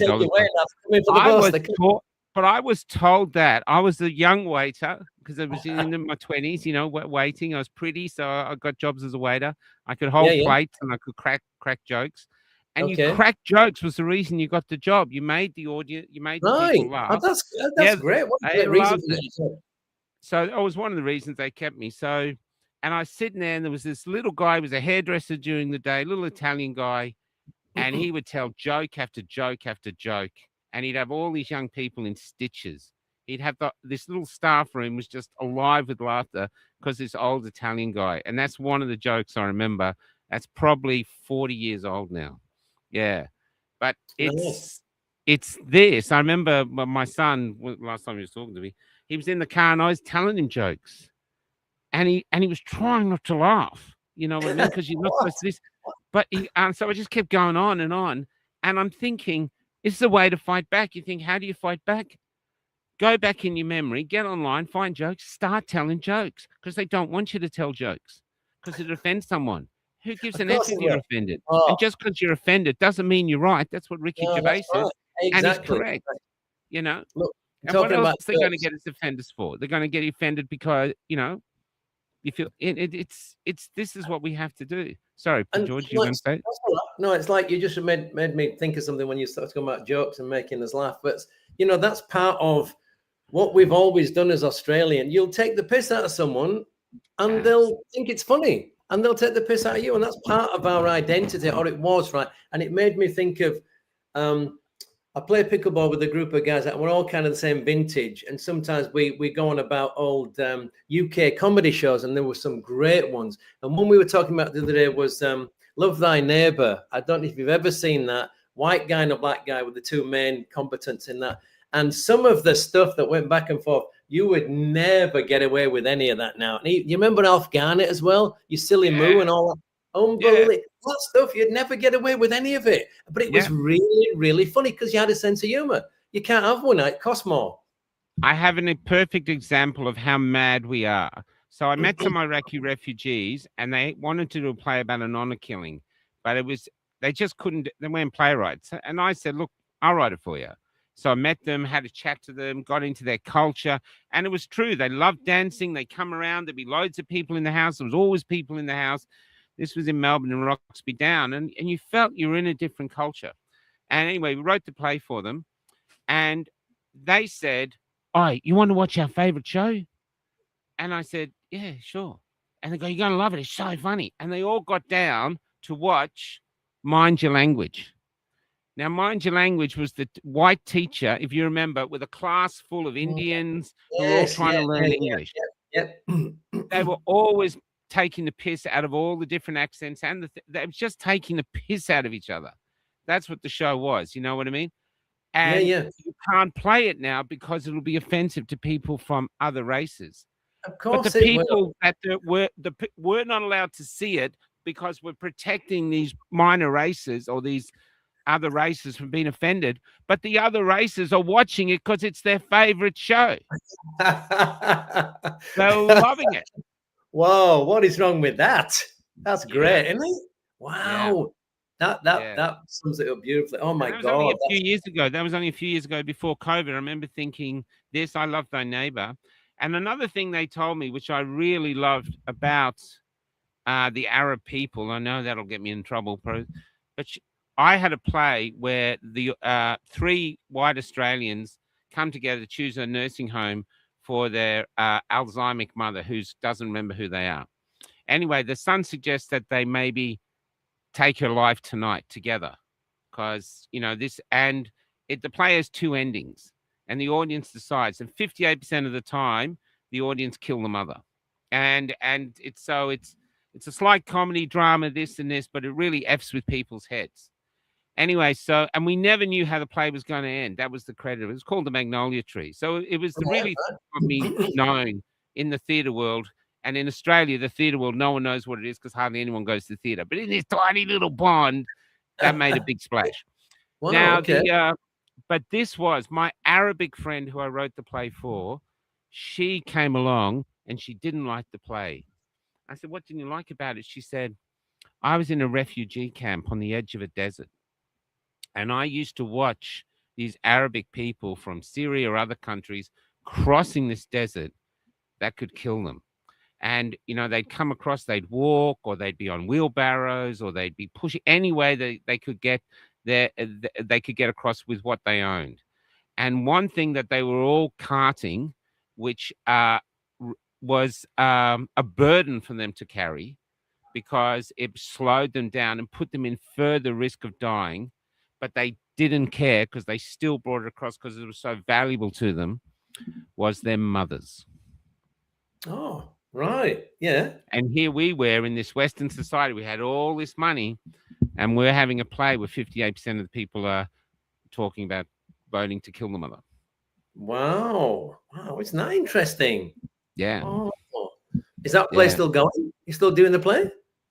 Oh, if someone wants to put it on, they can put it on. It's been on about 80 times, but yeah, it was good fun. We'd be in a theater. I remember we were in the Onion or the Potato Shed in Geelong, which is about 300 people, and the owner of the theater loved me, or the manager of the theater, he loved it because he said, "Oh, this will get him talking."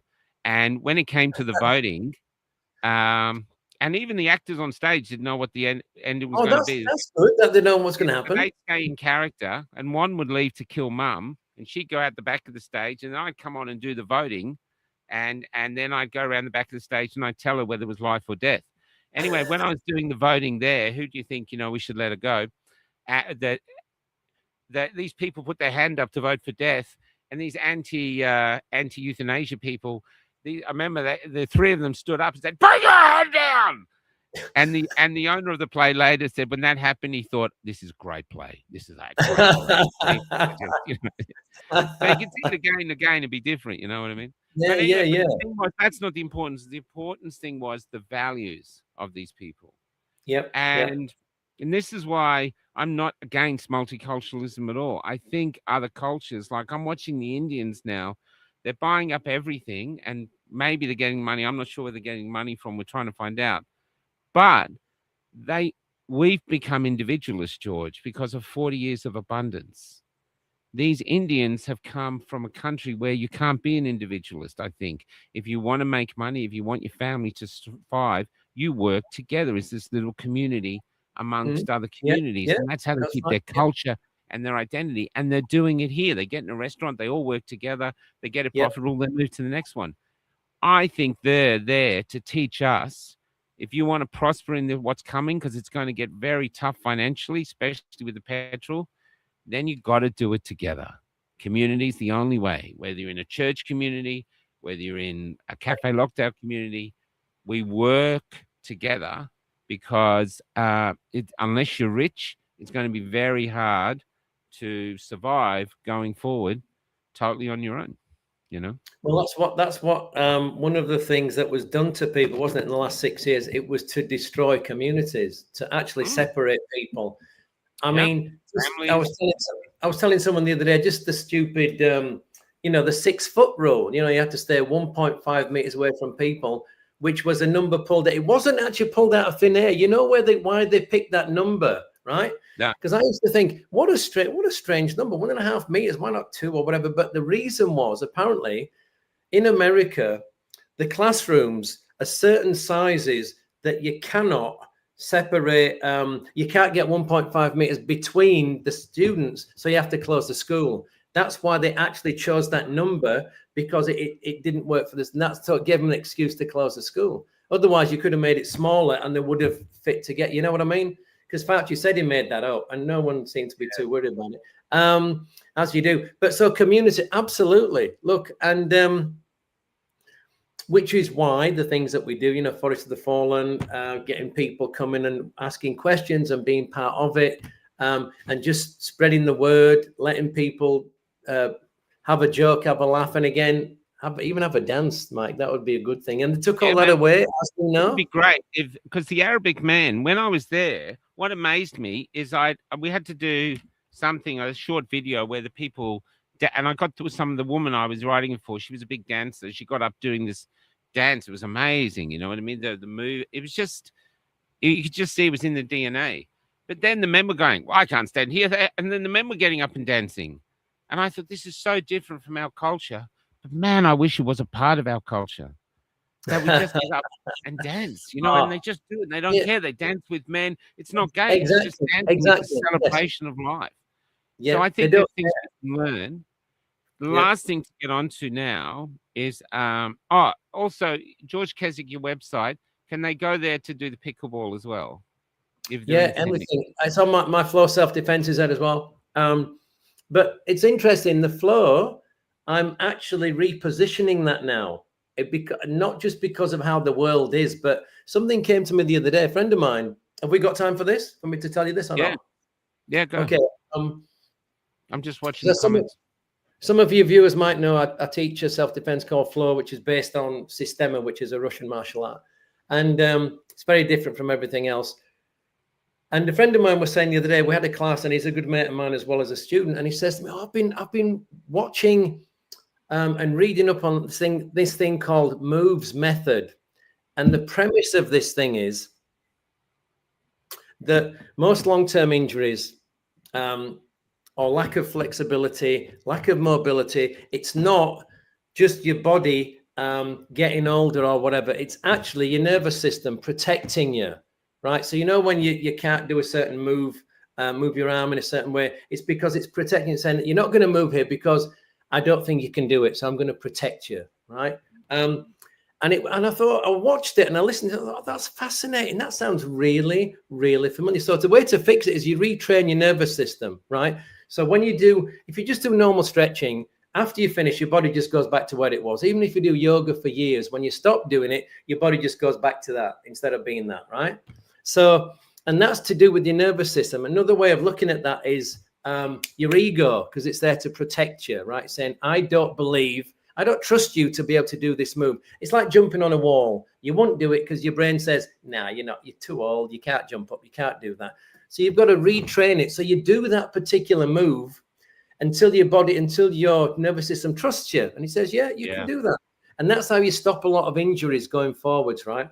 So I read it and I watched it and I thought, that's really familiar. So I asked my assistant, Natalia, she's Russian, and not Natalie.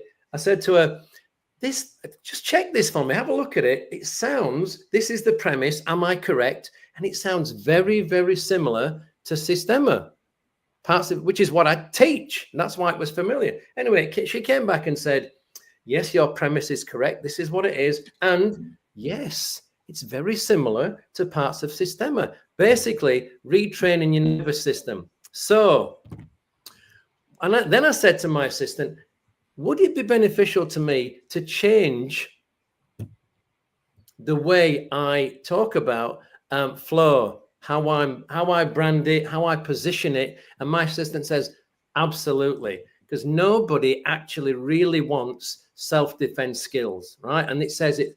My assistant said it's an overcrowded market, it's price sensitive, and people really don't want that. They don't want to have to spend years learning a move that after 2 months they'll forget how to do anyway. And so this is what I'm thinking. What people really want deep down is they've all got a fear deep down that if something happened, anything weird happened in their life, could they handle it? That's the deep fear. And so what I teach now is capability training. That's how I explain it. It's a way of retraining your nervous system to handle anything that comes along. And that's to do with breath work, movement, and relaxation. And the self-defense is the proof. It's not actually the product, which I think in today's world is really what we all want. We want to be comfortable in an unpredictable world, that we could handle anything that comes along. So it's not just if someone jumps out of the bushes in 10 years' time and attacks you, could you do something? It's like if you're at a bus stop and you miss the bus, instead of screaming and shouting, you just breathe, and it don't bother you. So it's that, Yeah. it's being calm under stress. And my assistant also says what I teach is way above the moves method, because it teaches you to be calm in extreme circumstances. You know, someone's trying to kill you or hurt you, something like that, where you can be still to have lots of options to do something. So that's why I'm repositioning that, and I think it's amazing. And having said that, in recent times, I've had two women who've been in touch. One is a survivor of a really nasty home invasion, which I'd never heard anything like it when she told me the story. So she was very brave to come and see me. She asked about daytime lessons first, and I said, I don't do it. I said, why? She said, oh, because I'm afraid to go out at night because I'm a survivor of a nasty home invasion. And then I told her about, I said, I also do private lessons, etc. And then I thought to myself, when I finished talking to her, I thought, what am I doing? Why am I even thinking of charging her? I got in touch. I said, look, I'm not going to charge you. I'll give you private lessons until you've got enough some confidence, and then we'll do that. And she ended up coming for a private lesson with me. And she said I wasn't going to come. I really, really didn't want to come. It took all my strength to leave the house and come up to this park to see her. And she was great. And she understood, because it was what I was showing her was stuff she'd done in her trauma work and all this other stuff she'd done since the attack. It was to do with your vagus nerve and being calm. And so she could see the value of what I was doing. Then I've had another woman recently ring me who had death threats, and she has started coming to classes. So my AI assistant says, you're already doing that stuff, that you're now repositioning yourself. The fact that these people have been in touch with you is they're connecting with the energy that you're putting out. So I just thought that was really interesting. But okay, let me tell you about a movie I was going to tell you about. We got time for that before you go into. Before we go there, I just want to read out from my book. Oh, okay, go for it. So we were in the it's in the National Archive now. We still do my head in, and but I didn't know what to read. But this was I was very lucky to that John Stapleton took a shine to my writing and helped me with it. But I want to say this only as a lead in to talk about something before the movie, which I think is the biggest thing that's happened to the freedom movement in a long time. So he says here, he says, Michael should have the last word. All my life I've yearned for purpose. Now I have it.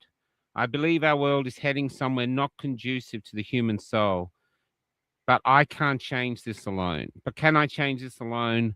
No. What I do every day is try to create ripples. Most vanish, but some become little waves.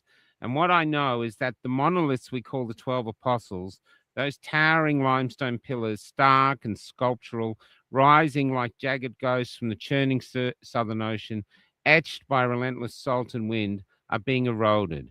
Many are gone, but they weren't toppled by a tsunami or an earthquake, just lots of little waves wearing at their base. Waves that began their life far out at sea as a ripple.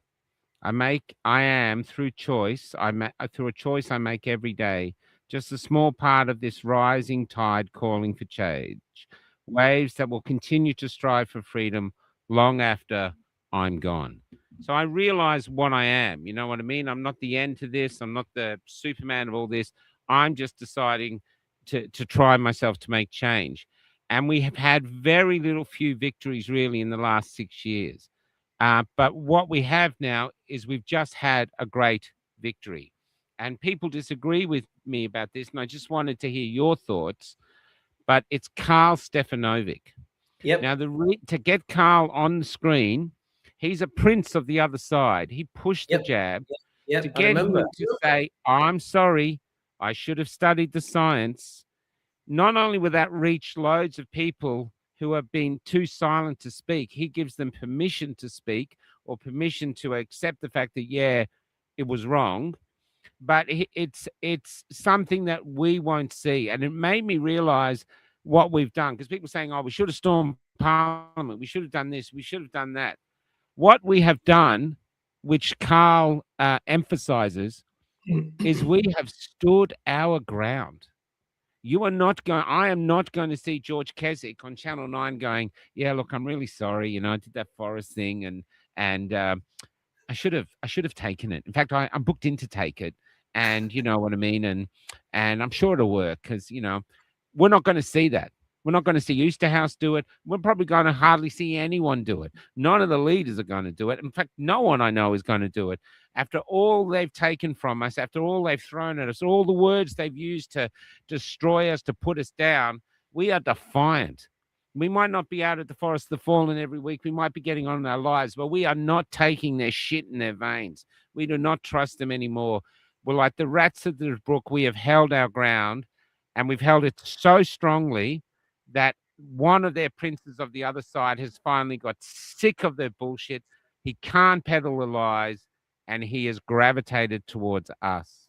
That is a tremendous victory, which speaks to the integrity and the character of everyone who stood their ground and didn't swallow the government bullshit. But what are your thoughts, Mr. Kesic? Actually, I was thinking about that today because there's been a lot of comments, like you say, going back and forth. Okay, so what are my thoughts on that? First of all, yes, it is a victory, right? Even though I've never liked him. But anyway, yes, it's a victory because it's someone so high profile. And just the fact that someone has come out and said that, look, there might be something else behind it. I don't know. But at this point in time, I do believe it's a victory because he will get people who we would never reach or get close to listening to us. Never. He will. He's got a big reach. We might not like him. I don't think that's relevant. I think the fact that he could get the word out to a lot more people and get them thinking for what's coming down the road, right? Just like when I was on the radio with Chris Smith at 2SM, I think, and he said sorry as well. He admitted he was wrong at the beginning, shouldn't have done it, and that got like loads of views, like hundreds of thousands, whatever. Yeah. Same thing I think with Carl, but he's got a bigger reach. He's got a bigger reach, and he's more well known. And just the fact that he said, yes, I apologize. And a lot of people, the comments are all too little, too late, and he should still be in prison, which he should. But the fact that he said this now, and it's mainstream, so it will come out that he said it. So there's a possibility he'll get backlash, and I'd be very interested to see what happens after that if he does get backlash. What I'd also like to see, to be honest with you, I'd like to see him come to Forest of the Fallen and then talk about it and see whether that's like the litmus test, isn't it? I reckon. Yeah. I'd like to see him do a live show where they can't edit it. Just do a live show. Then we'll see it. But this thing here, it's going to take me a tad long to trust Carl. I am not talking about trusting Carl. I do not trust Carl. It might even be Channel 9 going, listen, we can't compete against these podcasters. George and I have done this show. I know we're getting paid $1 million each for this episode, but basically we're reaching who we reach for nothing. If they want to do an hour-and-a-half show, it's going to cost them maybe $1 million. 100,000, 200,000. That's the sort of things they have to cover with their ads. And the people aren't advertising with them more. They're losing audience, and that's because of us. And it's not just because of us, it's the public as well, because the public are sick of bullshit. They're sick of they can smell it. So they're gravitating, not all of them, but enough are gravitating to things like us. Cafe Lockdown reaches 6 million people. The last 2 months, 6 million people plus every month. Wow, that's great. We do that for nothing. You're a part of that too, Kesic. So we just, and we do it for nothing. It's like the film Moneyball. That little team, got into the finals, and he said, we lost. Well, you didn't lose. He said, because it cost you like $200,000 a game, and it cost us $2 million. So this is what's changing. MSN is losing ground. They are failing. And so whether Carl is right and whether he really believes what he's saying, which I hope he does, or whether it's just them trying to figure out if they can take away our power by seemingly to join us, means that they've admitted that the public wants to hear an apology. The public is ready to accept the fact that it was a con, and the public and that we are podcasters and stuff like this sort of independent media is the way forward, because people are seeking authenticity, and there's nothing more authentic than being live like this. Because I have no idea what's going to come out of Kesic's mouth, except I've got a big chance it's going to be funny.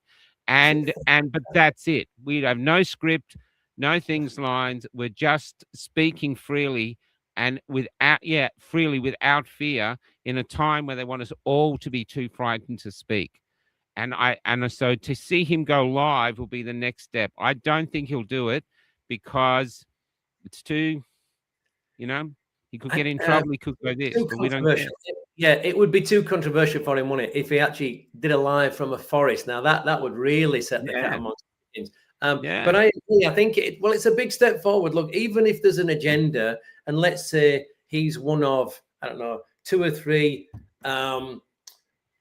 people in power positions, and they're putting them out there to look like they're on our side, so at some point they'll be trusted again to regain trust. And then when there's a bigger lie coming along, if that's possible, they'll then be on the other side, and people will say, oh, well, look, we trusted him, he's real. And then he'd be back to the other side. But I don't think at this point that matters. I think at this point, take what we've just heard, the fact that he's apologized, and of course, I want to see all those people that push the poison. I want to see them all in leg irons forever, 4 sharing one cell, which is 2 by 2, with a couple of guys with tats on their faces in there, and no time out for good behavior, no visitors and all that, and see how long they last. I want to see all of them in there because they've cost lives. They've cost a lot of lives. Oh, me too, mate. Honestly, it's like the Epstein files.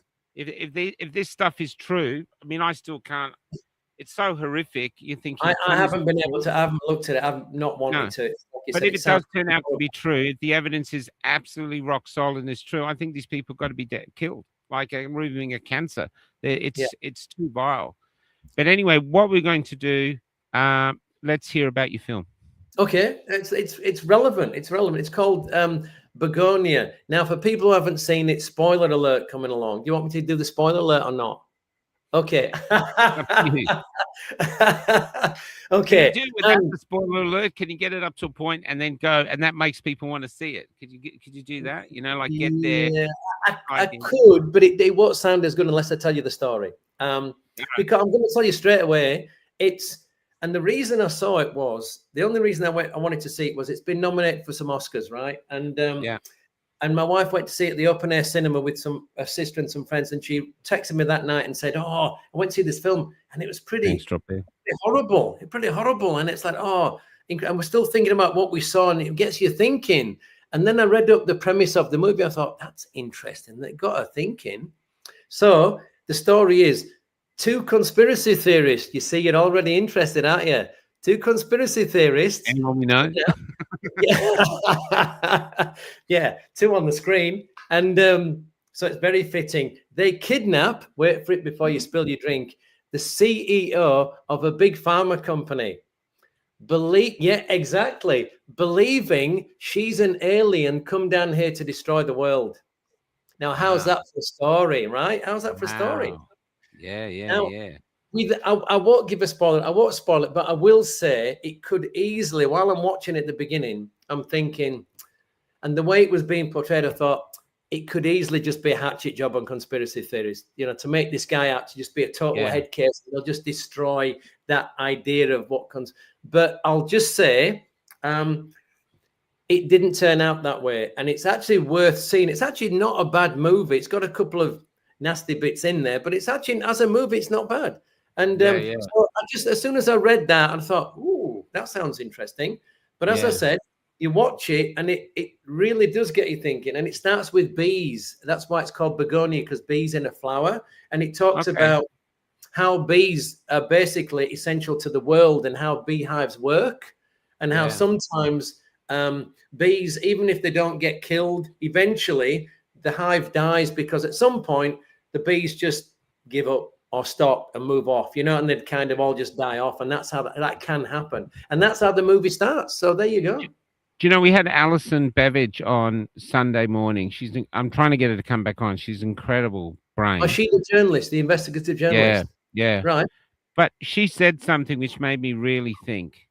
And she said that the big pharma companies have more of a turnover, more wealth than most mid-sized countries. Sweden, Switzerland, they're bigger than that.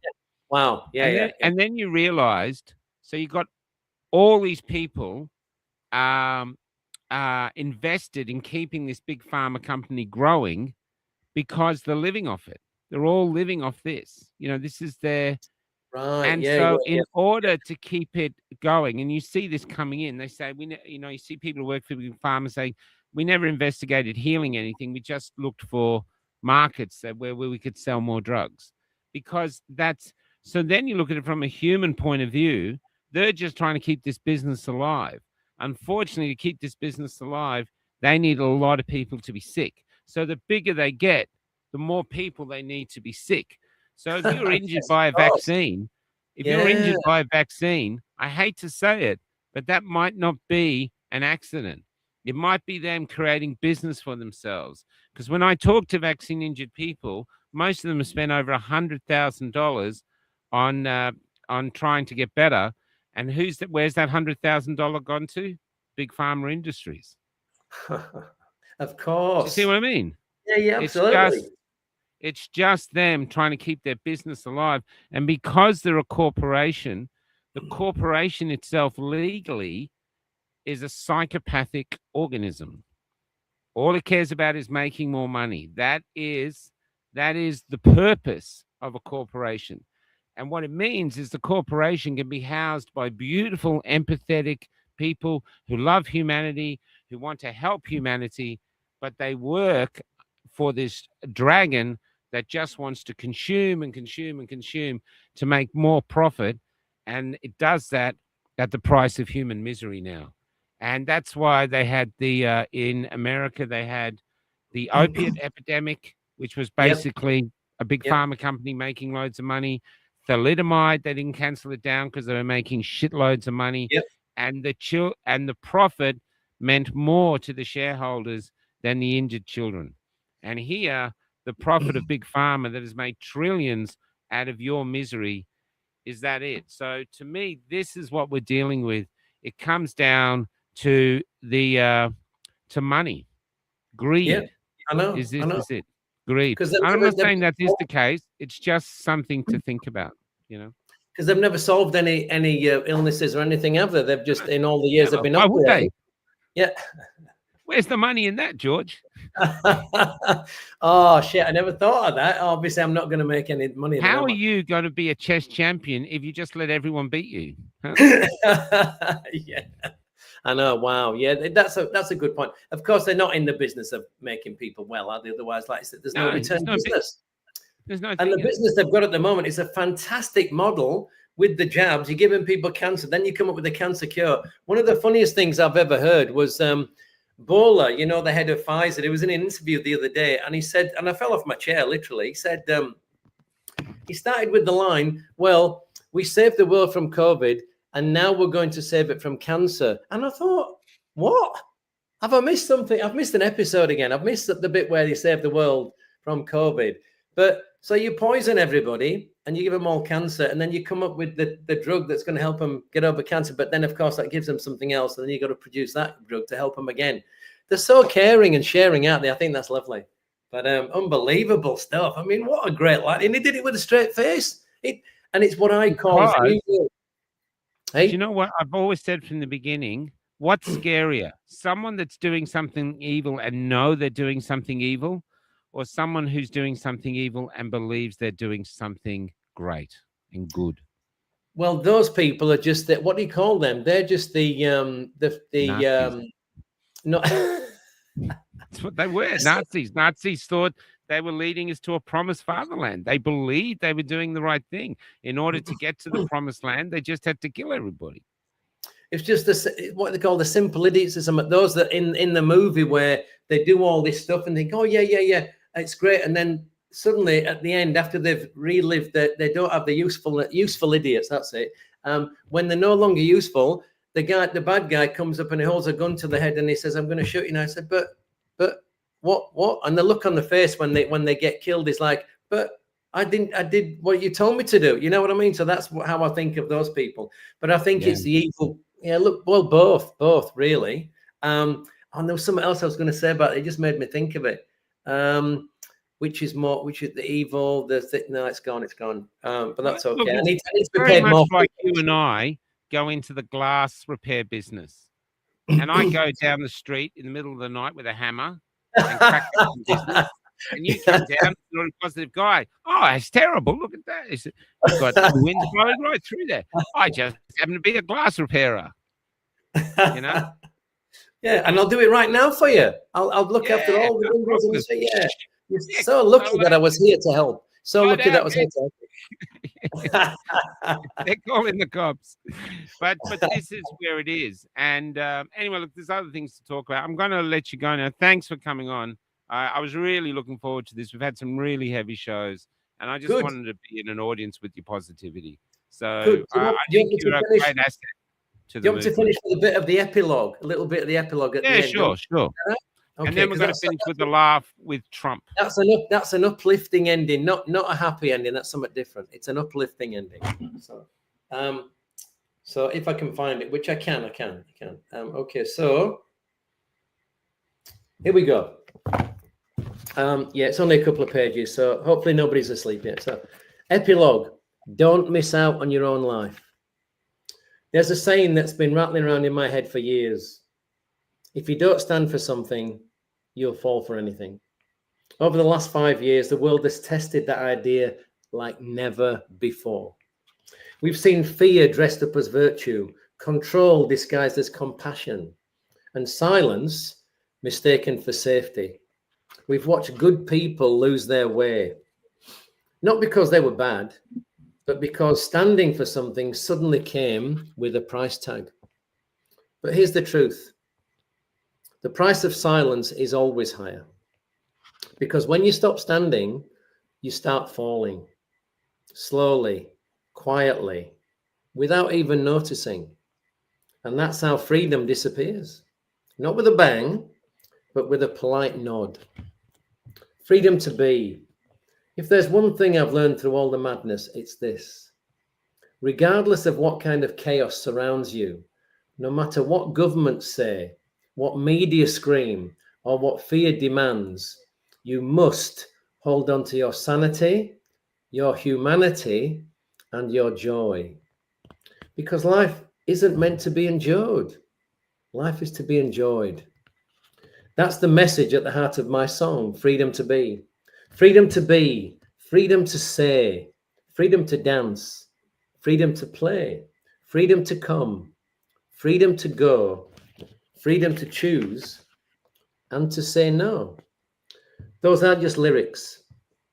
They're a manifesto for living, a reminder that freedom isn't something granted by authority. It's something you live, breathe, and protect every single day. Freedom is the sunlight that breaks through the cracks of conformity. It's the laugh in the middle of despair, the dance when the music stopped, and the quiet courage to say, no, not this time. That's great. That's gorgeous.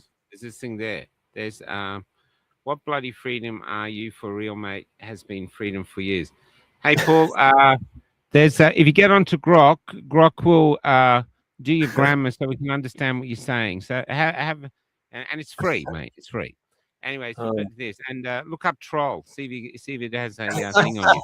Anyway, now, hey, Mike. Now you are of my age, vintage. Can you remember the song that a flock of seagulls sang? If you play it, I'll remember it. But you said it the other when you spoke to me earlier. But it's a great song. It's like a one-hit wonder. And they all the hair up, and I ran so far. Remember that? Anyway, it was a big hit over here in Aussie, so maybe it wasn't so big in England. But someone has redone it with Trump and AI, and we're going out with this. We'll just watch it for a bit, then we'll piss off. But go out this. Get back to what the F boys, they're coming next. I believe they've got Kay on there talking about Desi. But watch this. This is the beauty of humanity and AI. We could solve the great problems of humanity, but instead we put the president of America in an 80s hit song and we come up with this.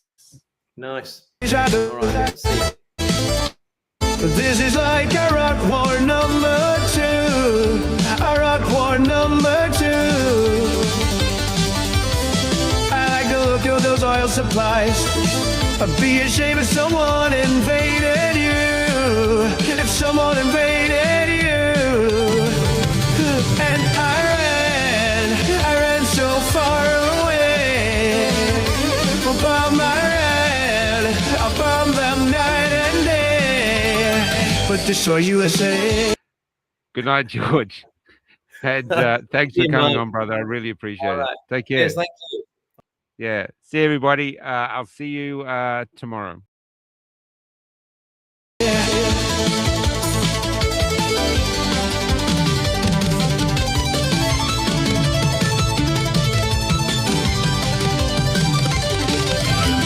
A drone appears above your head. A mower bomb comes falling down on you. Falling down on you.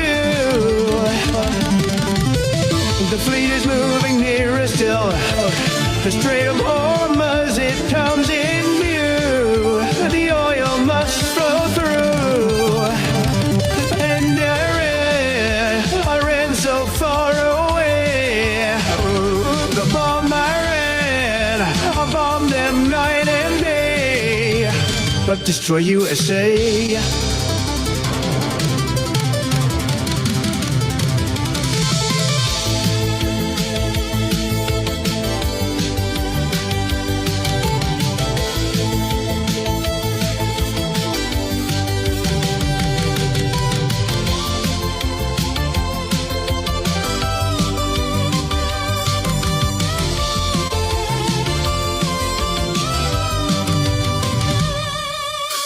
A tiny hand hits a big red button. Atomic bombs come falling down on you. Mushroom clouds in view. Send out a tweet to let you know. World War III, 'cause Israel told me to. All for Netanyahu. And I ran so far away. Bomb bomb them night and day. And I ran so far away. Bomb bomb them night and day. But destroy USA.